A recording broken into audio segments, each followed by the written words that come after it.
I had a dream the night before that we signed DJ Chark for some reason. So I was like, I don't know, maybe this is gonna happen. I remember waking up, we signed DJ Chark. I Is don't that know a why. good dream? Is that a nightmare, a dream? I don't know. I mean, it would be. I'd be cool if DJ Chark resigned. I like Mike Williams. I don't like him more than Josh Reynolds necessarily, but I do like him. I think he's different though. I think he's a little bit different. Like he's listed at 6'4", 218. He's been awesome every time he's been on the field. He's just coming off of basically missing the entire last season. And he's 29 Yeah. years old, but whenever he's out there, he's still really good. I mean, I think it was his second game last season where he had like 8 receptions on 12 targets. So he popped immediately still. And they were rotating with Quentin Johnston. I won't say the Saints are better. It's better in certain spots, better in contested situations. I think he's a huge threat over the middle of the field. You still see that. Yeah. He's also better after the catch to me than Josh Reynolds as well. So I think he gives you more juice there. I didn't know that was an aspect of his game. I'm thinking 220. This guy probably just big body, going to go down as soon as he grabs it. Like, nah, this dude actually has some juice once the ball gets in his hands. I don't think he's the route runner, though, that Josh Reynolds is. I don't think he excels as a guy off the release either. And I don't think Josh Reynolds does either. So to me, I don't think there's like a gap where I'm like, this guy's much better than Josh Reynolds. I would actually prefer Josh Reynolds, but I think he does bring some other aspect. Mike Williams can really thrive. I thought with LA was off schedule. I thought he was awesome off schedule. Not a passes that would get thrown to him, double teamed. And we don't like I don't think we're gonna get as much as that. Like you have the cohesiveness between he and like Reynolds. Like I'm with you. Like although I think one could view Mike Williams as a better player, Josh Reynolds is a better fit for what we got going on. And I feel like you can move Josh around more. Like he can play a little X, Z, slot maybe a little bit. You know what I'm saying? Like for Mike Williams, I think of him as more just a straight X on the line because he's so damn big. I can hear that. I get that. I will say I'll give him this credit though because I kind of felt that same way. Like even in college, like he would play all 3 levels, but even with the LA Chargers, like he was still a guy that was, like I said, he was big in the screen games. They did so much RPO stuff. He was an awesome blocker because of that. But then also like where I think he would thrive in our offense is definitely the red zone spots. Not because I'm throwing fades to him because we don't do that, but like the back of the end zone stuff that we would run the Josh that we just put it up and it would, like that's where he would just excel because he has these monster hands. He just pluck it. At the same time though, like again, we do that. It's an aspect, but Josh has been successful in this area. So it's not like Josh hasn't been able to handle those spots. He's handled those. He would just give you a bigger body there. So I will say, I think Mike Williams surprised me in how much he does. He plays a lot in the slot for him actually. So I didn't expect to see all that movement. I did not know that. Yeah. I didn't either. And it's like, he's not like super shifty or anything, but he still does a lot of like crossers. He still works a lot of the middle of the field, but he might be cheaper than Josh. Yeah, I could see it. I could see him being cheaper coming off of basically missing an entire season. Yeah. Yeah. No, you might be right. You know exactly what you get with Josh. Exactly. And there's value in that. Like, there's no questions. You're not questioning, can he do certain things? Even if you look at his numbers, like, so the year ago, you go 2 years back, because last year he didn't play much, 19 receptions, 25 targets, like, it's still awesome stat line for little that he played. Year before, though, 63 receptions, 895, 4 touchdowns. It's actually stood out to me that he doesn't have more touchdowns than that. Like, knowing that's his skills, I'm like, 4 touchdowns. Like, Josh Reynolds, we design ways to get him the ball once we get inside the 10. This guy having 4 touchdowns is kind of surprising. I think where Josh Reynolds had deficiencies, it wouldn't be like a drop-off. Like where I thought Josh didn't necessarily thrive in that role. I don't think DJ Chark is like, even though he still struggles in certain areas too, it's like, I don't think it would be like a gap where you notice it. Like, oh man, DJ Chark actually can't get off the line of scrimmage, but Josh could. Like, I don't think you'd see things like that.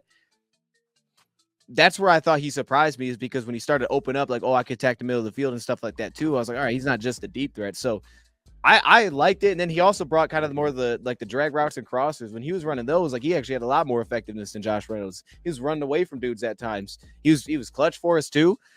I could see it work. I would put Chark 2. I'd put Mike Williams 3. Especially if I was like betting on it. What works for our offense is I don't think we need the big body bruising type of receiver. I think it makes sense based on what we have, but I don't think our offense needs that. I also don't think in the NFL right now you consistently need that necessarily. I always feel like we need more man beaters, so I'm always focused on that. Like if a guy could just separate against man coverage, and sometimes that's press, sometimes it's not. But as one guys that can separate against man, I think we could always use more pieces like that. But where I thought, and I'll throw this name, Josh, what I thought Josh did really well is he was so good against attacking zone coverage and things like that, where it's like, it wasn't necessarily about him getting off and getting open from one guy, even though sometimes we saw some of those touch passes. It was like he would get himself open based on like what the defense was rolling into. So I thought he had a lot of that like savviness to him that works so well. So I would want someone that brings that trait, but also has the aspect of like I want more of a man beater. Like I like having a man beater at that spot. Like good underneath receiver with rack. Like to me, that wouldn't be necessary for that role.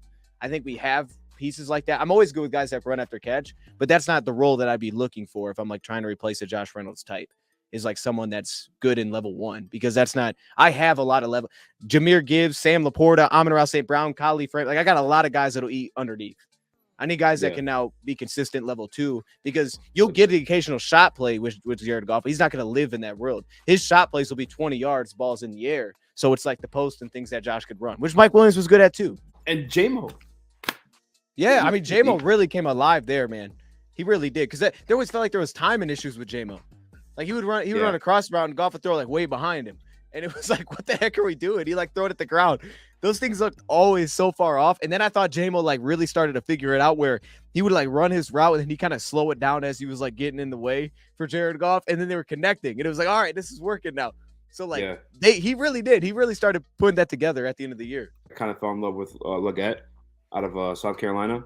But just like on those little crossers, like in betweens where like Josh caught it. If you have a guy like that who, because he reminds me of DK, like he just continue to run at that point. You know what I'm saying? Just like power through people or like, you know, I guess that's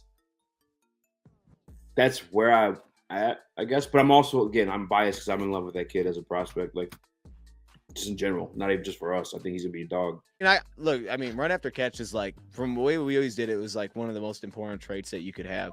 And it was like always rare to find receivers that were actually good after the catch. So it's like, you know, most receivers, like you'll see the numbers or like they'll catch it because of the route and then they can just run. But guys that are actually effective once the ball gets in their hands is like rare. So I don't think that's ever a problem to have those guys. I'm just saying like that wouldn't be the number one trade I'd be looking for to replace Josh Reynolds. You know what I'm saying? Like, because I feel like I have a lot of those dudes. But to your point, I mean, most of our guys can do that. So Sam Laporta is great at it. So most of them have that at it. So most of them have that. Yeah. He clearly look for it. What do you think it is that he's not brought back too? Like, is it a contract thing? Is it the drops in the big game and he's kind of smiling on the sideline? Like, or is he? Why didn't he get re-signed? Because like it just made sense that he should have. You know. All I can think is the price point's too high. That'd be my guess. It might be some more than they actually might not want him back. That's possible. I think the price point's probably too high for him right now. Like I don't think he wants to set. I think the Lions probably have a certain number that they're cool with giving him. Gonna push higher because the Rams or someone's like, I'm gonna pay him this. I don't think the Lions would just plunge to do it just because he's been here. I don't think they'd do something like that. So I think that's probably the issue. I think the issue is just there's too many teams that could always use a receiver, and he's the best one out there right now. Marquise Brown just went off the board. Like I would be a little surprised if they did that. I mean, I wouldn't hate it. I wouldn't be mad. I like Tracy Walker. I just don't think they'll do it. Yeah. So there's guys like that. You know, Quandre Diggs got recently released. There's Justin Simmons, who is a big one. I'm a big Justin Simmons guy. Like I could easy get clips for that dude. That dude's big time. So is it? Yeah, is that happening? Why would he sign to be a backup? That's where I started with it. Well, yeah, and I don't think he would. Like he's still a guy, right? Am I tripping on that? I think he's still a guy. Yeah, and like, I mean, I guess as a general manager and team, you're always looking to upgrade, but I just feel like that's his spot right now. I'm gonna go somewhere and be a starter, which means he's probably gonna get starter money, and like, it's not like a Brad signing. You know what I'm saying? Unless he was like, right. Unless he wanted to take a veteran minimum just to come win or something like that. But I don't think he's at that point in his career. How old is he? I'm gonna look him up. Yeah, because I was thinking about this morning. He's I got 30 years old. I was thinking about this morning. Like, if you signed a guy like this, and then you had what you had with Kirby, and well, it's kind of like CD Deuce last year. I thought about it in a way because you signed CD Deuce and you had Tracy Walker still here, and then when you drafted Brian Branch, it was I don't know that they knew that he was not going to play nickel for us, but like he kind of came here without really having a exact, like he had to get over top of Tracy Walker. So I don't know. I guess it's a little bit. It's different. I think he's maybe the best safety out there. So like to me, absolutely. Let me give you my couple guys that stuck out to me while you're looking through those. So first one, chat. Just keep an eye on these guys. First one, the one that stands out the most to me is his name is Justin Evans. I think he was with the Saints at one point. I could be wrong on that, but Justin Evans last year was with Philadelphia.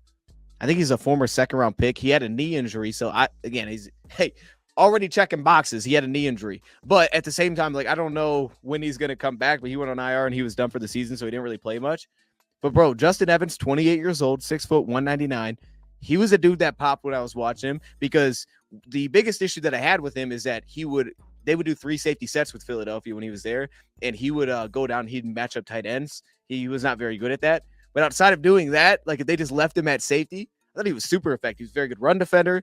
He was super quick to close. I thought he was good in zone coverage too. Like Justin Evans was one of the more well-rounded safeties that I've seen, and he fits into the age range. Plus, because he's coming off an injury, impactful special teamer as well.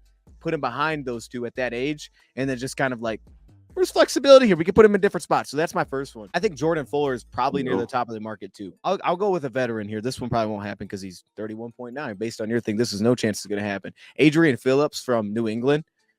He didn't really play again much this past season either. But when Adrian Phillips is like much more of a box piece, but he also played like a linebacker. If you watch us play New England last year, and you know what number to look for, like if you watch for number 21, he was cooking against us. Like Adrian Phillips was really good against us, and he's another guy that's very natural, taking on tight ends, handling that, playing in the box against the run. He plays like a linebacker in that defense because they had so many moving pieces.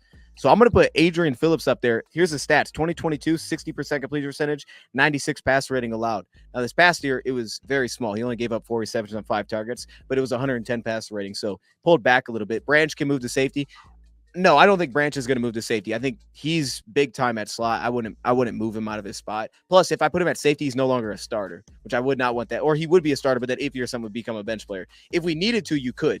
But I wouldn't do that. He'll get a lot more snaps playing in the slot. But he honestly does both. Like when the Lions want to play heavier packages, they just put Branch at safety. They take off a safety and then just go like that.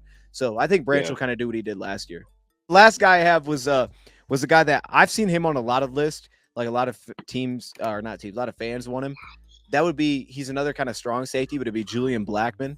You've probably heard of him, Julian Blackman from Indianapolis. He's only 25 years old. I think he's much better when he's playing down. You know, like when he could play, like he did a lot of cover 3 because of that defensive scheme. I thought he was really good as like their buzz safety, like playing in the box a little bit more. I didn't think he was as good deep safety, but he was a really reliable tackle. Kayvon Wallace didn't really stick for me. He's much more of a box player too. I was trying to stay away from that. You grab someone to back up both those guys. You just grab like one guy. No, I think eventually we'll at least add 2. Whether that's draft, for you to see both. But I definitely think if I was going to prioritize one, I'd probably lean more finding a free safety, like more guy that can fit. Because here's the only thing, I hate putting the labels on it because they kind of both do both. Like if you're going to sign here, you have to be able to come down and play man in third spots. Got to be able to play in the, because even Tracy was trying to make that work, and it was like it didn't really ever look natural to him. But he was trying to play man coverage. Like so, you have to be able to do it all. But I will say I would try to find a guy more so behind Kirby just because of the fact that we have Brandon Joseph. Do you think Amit could play safety at all? Or do you think they're not going to ask him to do that? Ooh, that's a good question. I don't know. I mean, I think he could do it. I think he'd be like, I feel like he'd look like CD Deuce playing safety. Like even not at that level, but like his movement would be similar to how CD Deuce kind of runs around as a safety. But yeah. I mean, no. Only thing with, he can run too. So actually, I don't dislike that. Yeah, if they had a vision of doing that, they could probably make that work. He's a very good tackler too.